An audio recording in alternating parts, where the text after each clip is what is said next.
አብዛኛው ሰው እግዚአብሔር አብሮት እያለ የሌለ ይመስለው እግዚአብሔርን ድምጹን እየሰማው ግን በጣም የራቀው ይመስሏል። እግዚአብሔር በጣም ቅርቡ ሆኖ ሳለ በጣም ሩቅ ግን ይመስሏል። ለምን እንደዛ እንዲሰማን ቻለ ብለን መጠየቅ መቻል አለብን። እኛ እግዚአብሔርን ልናየው እና በህይወታችን ውስጥ መኖሩን ለመመርመር የመረጥንበት መንገድ ችግር። እኛ ክርስቲያናዊ ህይወትን ስንኖረው የምንፈተነውን ፈተና ክርስቶስ መፈተኑ አያስደንቅም? እስኪ አስቡት። የፈተናውን መልስ የምታውቁት ፈተና ውስጥ መቀመጥ ያስደንቃል? ከማስደነቅም ባለፈ ደግሞ ለምንድን ነው የሚፈተነው መልሱን ሲያወቀ ተብሎ ያሰኝ? የሰይጣን ትልቁ ጥበቡ ምንድነው? ትጥቅ ማስፈታት። ማንም ሰው ሰላም በሆነበት ጊዜ ላይ ጦርነት ይነሳል ብሎ ስለማያስብ ትላንትና ካሰለፈው ፈተና አንጻር አሁን ላይ ነገ ፈተና ይመጣል ብሎ ብዙ አይታጠቅ። ስለዚህ ያች የሰላምና የመረጋጋት ስሜት ብዙዎቻችንን ትላንትና ከተፈተንበት ፈተና ተጨምሮ ሌላ ፈተና ወደታች እንዲጥለን ያደርጋል። የሆነ ደረጃ ላይ ስንደርስ እናቆመዋለን። ከዚህ ደረጃ በላይ የማይጠበቅብን ይመስለናል። ከዚህ ደረጃ በላይ እግዚአብሔር የማይፈልግብን ይመስለናል። ግን እውነታው ስትመለከቱት እንድናድግ ይፈልጋል። ከእግዚአብሔር ጋር አብረው ለመኖር ቤቱ ስለገቡ ፈተናው ይቋረጣል ማለት አይደለም፣ ይቀጥላል። አሁን ሰይጣንም ፈተናውን እያጠነከረው ነው የሚመጣ። አንዳንድ ወንድም እህቶቻችን ክርስቲያኖች የሆንን ማለት ነው ይሄንን ህይወት የማንፈልገው ለምን መሰላት? እየበረታን ስንመጣ የሰይጣንም ፈተና እየበረታ ስለሚመጣ ቀዝቀዝ ባረገው እሱ ምን ያደርግልኛል ብለን እናስባለን።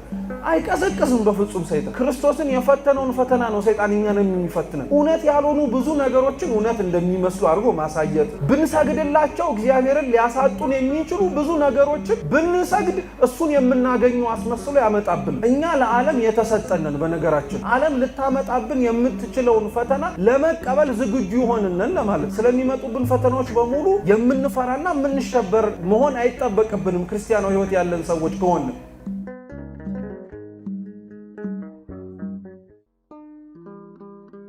በዘመናችን ክርስቲያናዊ ህይወት ከህይወት መርህነት ባለፈ ህይወት ሰጪ እንደሆነ ብዙዎቻችን ዘንግተነዋል። ወይንም ደግሞ በተለምዶ ክርስቲያናዊ ህይወትን ከአንድ ዓለም ላይ ከሚኖር ህይወት መካከል አንዱ ነው ብሎ የሚቆጥረው ሰው አለ። ማለትም ልክ ዓለማዊ ህይወት ክርስቲያናዊ ህይወት እንደምንለው በንግድ ስራ ውስጥ የሚሰማራም ሰው ምን አይነት ህይወት ነው ያለው ብለን ልንናገር እንችላለን። የንግድ ህይወት ነው እንለዋለን አይደል? ትምህርት በማስተማር የሚኖር ሰው ካለ ያ ሰው የምን ህይወት ነው ያለው? የማስተማር ህይወት ነው። እና ክርስቲያናዊ ህይወትንም እንደዚሁ አንድ ሰው መርጦት ከብዙዎች መካከል ለጊዜው የሚኖርበት ከዛ በኋላ የሚተወው የሚመስለው ሰው አለ። አንዳንዶች ደግሞ ክርስቲያናዊ ህይወትን ከሩቅ ሆነው ተመልክተውት ለተመረጡና ለተቀደሱ ወይንም ደግሞ ለዛ ህይወት ተዘጋጅተው ከእናታቸው ማዕፀን ከወጡት በስተቀር ሌላው ሰው ያንን ህይወት ምንም ቢጥር ምንም ቢሞክር የማያገኘውም የሚመስለው አለ። አንዳንዶቻችን ደግሞ ክርስቲያናዊ ህይወትን ትላንትና የተኖረና ዛሬ ግን ሊኖር የማይቻል የሚመስለን ደግሞ አለ። ሌሎቻችን ደግሞ ክርስቲያናዊ ህይወትን ትላንትና የተኖረና በትላንትና ህይወት ውስጥ ባለፉት ብዙ ፈተናዎች ውስጥ ተሻግሮ አልፎ እኛ አሁን ላለንበት ህይወት ግን ዘመን ተሻጋሪ ያልሆነም ይመስለናል። ለዛ ነው በነገራችን ላይ በእድሜ ክልል ደረጃ ወጣቱ የሆነው የክርስትና እምነት ተከታይ ክርስቲያናዊ ህይወትን እንደ ማፍቀሩ ያክል ለመኖር በጣም የሚከብደው ትላንትና አባቶቻችን የተፈተኑትን ፈተና እኛ አሁን እየተፈተነው ያልሆነ ስለሚመስለን መሰደብ፣ መተፋት፣ መገፋት፣ መሰቀል፣ መሞት ነው ብሎ የሚያስብ ሰውም አለ ነውም ጭምር። እና ይህንን ሰምቶ አሁን እየኖረው ያለው ነባራዊ የክርስትና ህይወት ውስጥ ግን ገብቶ ሲመለከት እየተሰደደ አይደለም፣ በሰይፍም እየተገደለ አይደለም፣ እየተተፋበትም አይደለም፣ እየተገፋም አይደለም፣ እየተሰቀለም አይደለም። እና እሱ እየገጠመው ያለው ፈተና ግን የተለያየ ነው። አሁን በወጣትነት እድሜ ላይ ያሉ ክርስቲያኖችም ጭምር እየገጠማቸው ያለው ፈተና በመጽሐፍ ላይ ተጽፎ የሌለ ፈተና ስለሚመስላቸውና በመጽሐፍ ውስጥ ደግሞ ተጽፎ ስለማይገኝም መፍትሄ የሌለው ስለሚመስላቸው ክርስቲያናዊ ህይወትን ለመኖር በጣም ይከብደናል። አብዛኛው ሰው እግዚአብሔር አብሮት እያለ የሌለ ይመስለው እግዚአብሔርን ድምጹን እየሰማው ግን በጣም የራቀው ይመስሏል። እግዚአብሔር በጣም ቅርቡ ሆኖ ሳለ በጣም ሩቅ ግን ይመስሏል። ለምን እንደዛ እንዲሰማን ቻለ ብለን መጠየቅ መቻል አለብን። በጣም ቅርብ ነኝ ያለው እግዚአብሔር ለምንድነው እኛ ጋር ግን ሲሆን የራቀን ብለን መጠየቅ አለብን። እና አንዳንዴ እውነት ለመናገር ሳይርቀንም ጭምር እኛ እግዚአብሔርን ልናየው እና በህይወታችን ውስጥ መኖሩን ለመመርመር የመረጥንበት መንገድ ችግር ነው። እግዚአብሔር ድምፁን ሲያሰማን አለው ሲለን ያለ ደግሞ አንዳንዴ በዝምታ ውስጥ እየሰራ ድምፁን ባለመስማታችን ግን የራቀን የመሰለን ሰዎች ካለን እይታና አመለካከታችንን በእግዚአብሔር ስራና በሱ ህይወት ውስጥ ያለውን ነዋሪዎች የሆንን እኛ መመርመር እንድንችል። እውነት ለመናገር መጽሐፍ ቅዱስን ላነበበ ሰው እና ለሚመለከት ሰው ጌታችን በዚች በመዋዕለ ሥጋዌ ዘመን ላይ በነበረበት ወቅት ላይ የሚያደርጋቸው ነገሮች በጣም ያስደንቁ ነበረ። ለምሳሌ እኛ ክርስቲያናዊ ህይወትን ስንኖረው የምንፈተነውን ፈተና ክርስቶስ መፈተኑ አያስደንቅም? በጣም የሚያስደንቅ እኮ ነው። እስኪ አስቡት፣ የፈተናውን መልስ የምታውቁት ፈተና ውስጥ መቀመጥ ያስደንቃል። ከማስደነቅም ባለፈ ደግሞ ለምንድን ነው የሚፈተነው መልሱን እያወቀ ተብሎ ያሰኝ? የመጀመሪያው ምግብ ነው። ድንጋይና ዳቦ ይዞ እርኩስ መንፈስ አጋንንት ቀረበና ድንጋዩን ዳቦ አድርገህ እንብላው፣ እኔም ምርቦኛል ለአንተም ምርቦኛል አለው። ጌታችን ኢየሱስ ክርስቶስ ሰው በእግዚአብሔር ቃል ነው እንጂ በምን ብቻ አይኖርም አለው።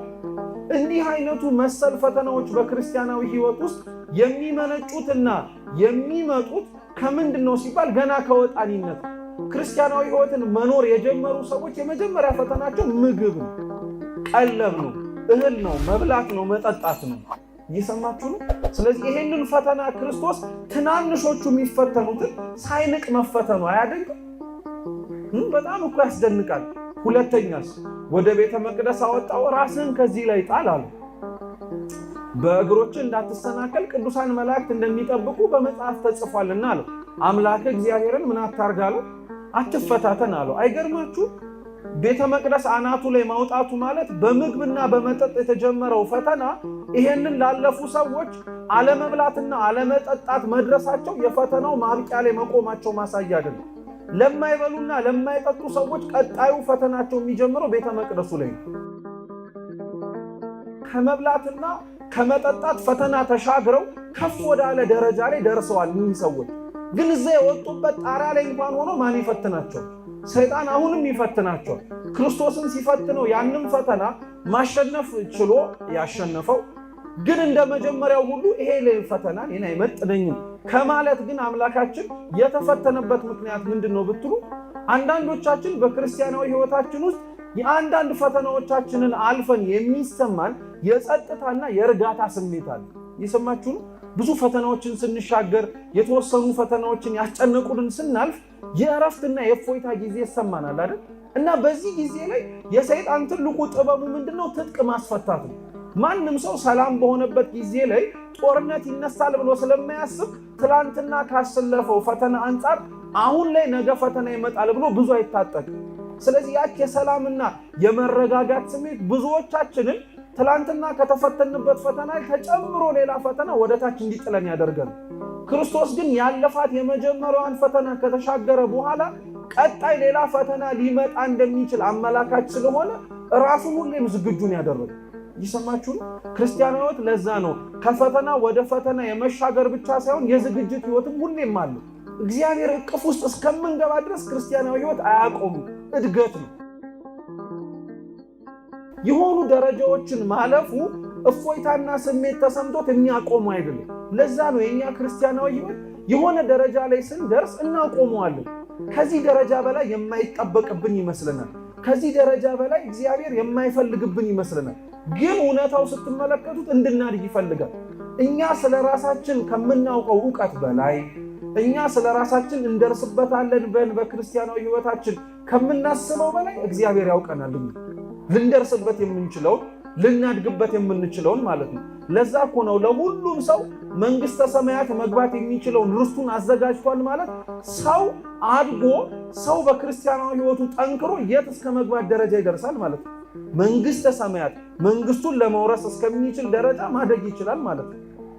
ከእግዚአብሔር ጋር አብረው ለመኖር ቤቱ ስለገቡ ከእግዚአብሔር ጋር አብረው ለመኖር በቤተ መቅደስ ውስጥ ባለው በማንኛውም አይነት የምስጢራት ሕይወት ላይ መሳተፍ ስለጀመሩና ስላሉ ፈተናው ይቋረጣል ማለት አይደለም፣ ይቀጥላል። አሁን እኛ በክርስቲያናዊ ሕይወታችን ልናድገው በመረጥነው ልክ እና መጠን ሰይጣንን ፈተናውን እያጠነከረው ነው የሚመጣው።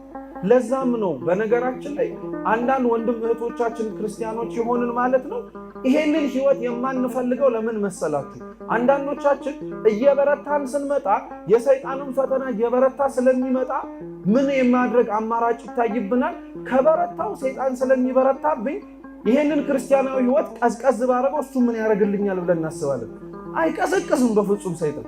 ስንቀዘቅዝ የሚቀዘቅዝ ስንጨምር የሚጨምር አይደለም። ስንጨምርም ይጨምራል፣ ስንቀዘቅዝም እንዳንነሳ አድርጎ ከማጡ ወደ ድጡ እንድንገባ የሚያደርገን ሰይጣን። በክርስቲያናዊ ህይወት ላይ በጣም ብዙዎቻችን ክርስቶስን የፈተነውን ፈተና ነው ሰይጣን እኛን የሚፈትነን። እውነት ያልሆኑ ብዙ ነገሮችን እውነት እንደሚመስሉ አድርጎ ማሳየት፣ ብንሰግድላቸው እግዚአብሔርን ሊያሳጡን የሚችሉ ብዙ ነገሮችን ብንሰግድ እሱን የምናገኙ አስመስሎ ያመጣብን። ክርስቲያናዊ ህይወትም ፈተናዎቹ እንደዚህ ናቸው። በየዘመኑ ሊለዋወጡ ይችላሉ። በየዘመኑ ፈተናዎቹ እድገታቸው በጣም አድርገው ከፍ ሊሉ ይችላሉ። ስለዚህ እነዛን ፈተናዎች ማወቅ፣ እነዛን ፈተናዎች እንዴት ልናልፋቸው እንደምንችላቸው ትኩረት አድርጎ መማሩ እንደ አንድ ክርስቲያን ደግሞ ይጠበቅብናል። መንፈሳዊ ለሆነ ፈተና ክርስቲያኖች መፍትሄውም መንፈሳዊ የሆነ መፍትሄ ነው። ክርስቲያናዊ ለሆነ ፈተና መፍትሄው ክርስቲያናዊ የሆነ መፍትሄ ነው እንጂ ሌላ ውጫዊ መፍትሄ ልታመጡለታችሁ። ይህንን በደንብ አድርገን ሁላችንም መረዳት መቻል አለብን። የሰይጣን ክፋትና ጭካኔው በነገራችን ላይ በጣም ነው የሚያስገርማችሁ ክርስቲያኖች። ስንወድቅ የሚያዝን አይደለም እንደ ቅዱሳን ሰይጣን። ስንደክም ዛሬ ደክመዋል ልተዋቸውና ነገ ሲበረቱ ጥላቸዋለሁ የሚልም አይደለም። በወደቅንበት እንዳንነሳ በተሰበርንበት ተጠግነን እንዳንቆም ነው የሚፈልገው። ለምን መሰላችሁ? ጥቂት ልናደርጋት የምንችላት የመንገዳገድም ሆነ የመዳ ለክርስቲያናዊ ህይወት ጥረት እግዚአብሔር አጋዥ አድርጎ ሊያቆመን እንደሚችል ስለሚያውቀው ከተኛን እንዳንነሳ ነው የሚፈልገው። ለዛ ነው ክርስቲያናዊ ህይወታችን የኛ በጣም ከባድ እየሆነብን የመጣው ነገሮችን ልናይበት የምንመርጥበት ሁኔታ ማለት ነው። ክርስቲያኖች ፈተናዎችን የሚያዩት ከእግዚአብሔር ሊያርቃቸው በሚችል መንገድ ሳይሆን ክርስቲያኖች ፈተናዎችን የሚያዩት ወደ እግዚአብሔር የሚያቀርባቸው መንገዶች ናቸው ብለው ነው። ክርስቲያኖች በሚገቡባቸው ፈተናዎች ውስጥ እግዚአብሔር የለም ብለው የሚያምኑ አይደሉም። በሚገቡባቸው ፈተናዎች ግን እግዚአብሔርን እናገኘዋለን የሚሉ ናቸው። ክርስቲያኖች በህይወታቸው ውስጥ ከእግዚአብሔር ሊያርቃቸው የሚችለው ፈተና በሙሉ ወደ እግዚአብሔር ሊያቀርባቸው የሚችለው ፈጣኑ መንገድም እንደሆነም ጭምር ያቀርባሉ። ለዛ ነው ስቅለት፣ መሰደድ፣ መሰቃየት፣ መንገላታት አሁን በህይወታችን እየገጠመን ያለው ፈተና በሙሉ እንደው ለአንድ ቀን ሁሉም ከኛ ቢርቅ ከእግዚአብሔር የምንቀርብ ይመስላችሁ? አይገርማችሁም? እነዚህ ፈተናዎች ባይኖሩብን ኖሮ ቆመን ራሱን ማንጸልይ ሰዎች እኮ ነን። ተለመነን ብለን እግዚአብሔርን ማንማጸን። ፈተናዎቹ የመጡብን ችግሮቻችን ወደ ህይወታችን እንዲገቡም ጭምር የእግዚአብሔር ፈቃድ የሆነው አንዳንዶቻችን ያለዚህ ወደ እግዚአብሔር መቅረብ ስለማንችል በፈተናዎቹ የሳበን እግዚአብሔር ፈተና አልባ ሆነን ስንኖር ደግሞ እሱ ጋር እንድንጸና ያደርገን። ለዛ ነው ቅዱሳን በሚፈተኑት ፈተናዎች ሁሉ እግዚአብሔር ይመስገን። ከባድ ይመስላል አይደል? አስባችሁታል? በጣም አሁን እየፈተነን ሁላችንም ባለው በህይወታችን ውስጥ ያ ፈተና በየዕለት ተዕለት ህይወታችን ውስጥ የሚያመጣው ተጽዕኖ ቀላል አይደለም። በዛ ሁሉ ውስጥ እግዚአብሔርን ማመስገን ከባድ አይደለም ነው አይደለም? በጣም እስኪ አስቡት። ጠዋት ላይ ተነስታችሁ እግዚአብሔርን ሊያደርግላችሁ የምትፈልጉትን ከመጸለይ ተገተን አቁመን ስላረክልኝ ሁሉ አመሰግናለሁ ብለን መውጣት ዕለት ውሏችን ላይ የሚያስተማምኑ ምን ይመስለናል? እንፈራለን። ታውቃላችኋል? ስላልነገር ነው የማያደርገው ፈተና ውስጥ መሆናችንን ስላላሳሰብ ነው የሚረሳን ስለሚመስለን ከምናመሰግነው ይልቅ ስላደረገልን ነገር ሁሉ ስለደመጣብን ነገር ሁሉ ማማረርና መለመን ላይ በጣም እንሳባለን። እርግጥ ነው እግዚአብሔር አባት ነው። መለመኑ መማጸኑ ጎሎኛልና አውጣኝ ብሎ ከፈተና መጥራቱ የተገባ ነው። በዛ ሁሉ ውስጥ ግን እንድናልፍ መፍቀዱና ሳንጠፋ ደግሞ መገኘታችንስ የሚያስደንቅ ነገር አይደል? በጣም የሚያስደንቅ ነገር ነው እኮ። አንዳንዶች በገቡባቸው ፈተናዎች ውስጥ የሚደነቁ አሉ። እሳቱ ውስጥ ሆነው እየነደደባቸው ራሱ ስላልበላቸው የሚደነቁ አሉ። እንዲህ አይነቶቹ ለመሆን እግዚአብሔር ይርዳል።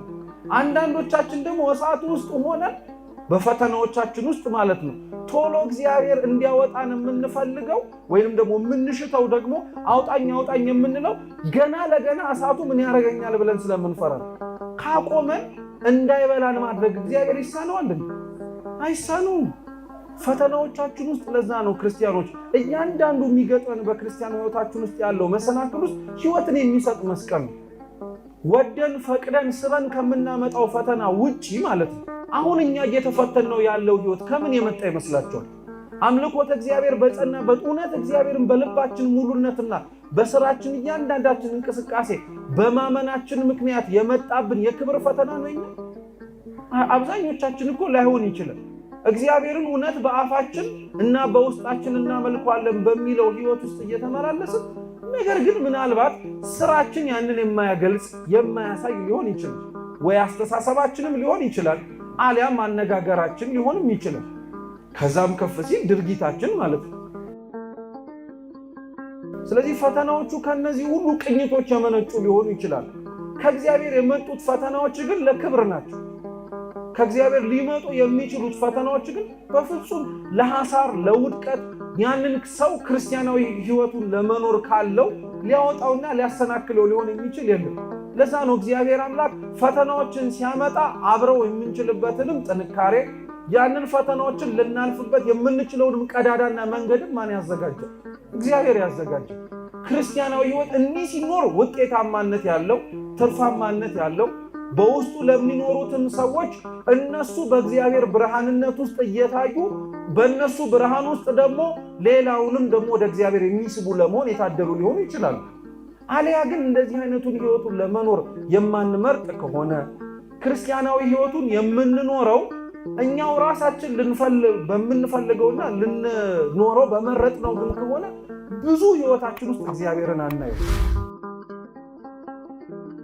እኛ ለዓለም የተሰጠንን በነገራችን ለዓለም የተሰጠንን ዓለም ልታመጣብን የምትችለውን ፈተና ለመቀበል ዝግጁ ሆነን ለማለት ነው።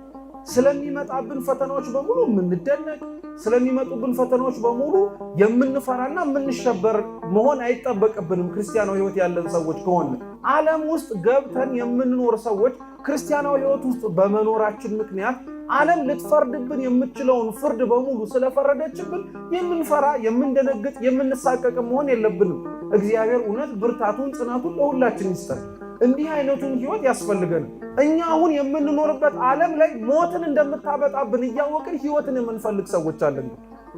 እንደምታጠፋን እያወቅን እንድታድነን እንጠብቃታለን። ዓለም እንደምታከስረን እያወቅን ነገር ግን ታተርፈናለች ብለን እናውቃለን። ምን ማለት ነው? በሌላ አገላለጽ ጌታችን ከእናንተ መካከል ማን ነው ስንዴ ዘርቶ ኮሽም የሚያነሳው ብሏል አይደል? ክርስቲያናዊ ሕይወትን በመኖር ውስጥ ዓለም ልትሰጠን የምትችለውን መልስ እንዴት አድርገን መገመት ያቅተናል? እንዴትስ አድርገን መወቀስ ይሳነናል? ሁላችን ስለዚህ ዛሬ ጥሎን ያለ በጣም ብዙ ፈተና የጣሉን ዛሬ ነው እንጂ ነገ ብቻ አይደለም። የሆነ ቀን ላይ ፈተናዎቹን ተጋፍጠን ከእግዚአብሔር ጋር ለማለፍ ከሞከርን ከጣርን ጥቂቱን ነገር ለእግዚአብሔር አምላክ ለማድረግ የአቅማችንን መሞከር ከቻልን እግዚአብሔር ምን ያደርጋል ማለት ነው? ያስነሳል ማለት ነው። አምላካችን ቅዱስ እግዚአብሔር የተማማርነውን ሁሉ በልቡናችን ሰሌዳ ይጻፍልን፣ የተማርነውን ለሕይወት ያድርግልን። ወስብሐት ለእግዚአብሔር።